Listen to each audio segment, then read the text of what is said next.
We have two CFL games this weekend with the Hamilton Tiger Cats taking on the BC Lions and the Ottawa Redblacks taking on the Edmonton Elks. Can the Edmonton Elks finally get a win at home? That is a question after they've lost their last 22 home games, but did break their losing streak this season last week. I'm Joe Sportsgrid. Let's break these games down.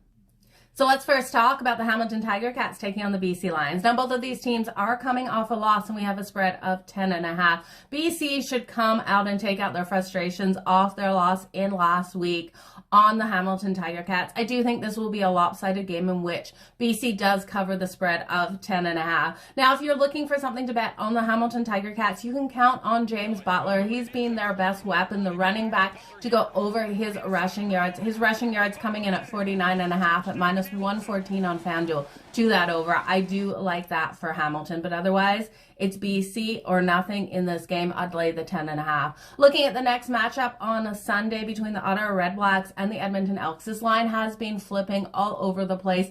Edmonton has lost their last 22 home games. They broke their losing streak this season, getting the win on the road in their last game out. Now, can they win here at home? Absolutely they can. Trey Ford under center has been a difference maker for this team. The dual threat quarterback is able to use his legs and his big arm and get things going. I do think this is a game where Edmonton breaks that losing streak. I'm going to take them on the money line. I'm also going to look at Trey Ford to go over his passing and his rushing yards. These numbers are coming in at 185.5 passing yards. We know his arm can throw over this number, and his rushing yards coming in at 49.5. I do think he goes over that. But if you're looking for a bet on the Ottawa Redblacks, I do think Dustin Crum, another dual threat quarterback, has a solid day here versus the Edmonton Elks secondary. I'm going to take his passing yard over that 227.5. And his rushing yards as well, his number coming in at 51.5. This is going to be a great day for both of these quarterbacks. Remember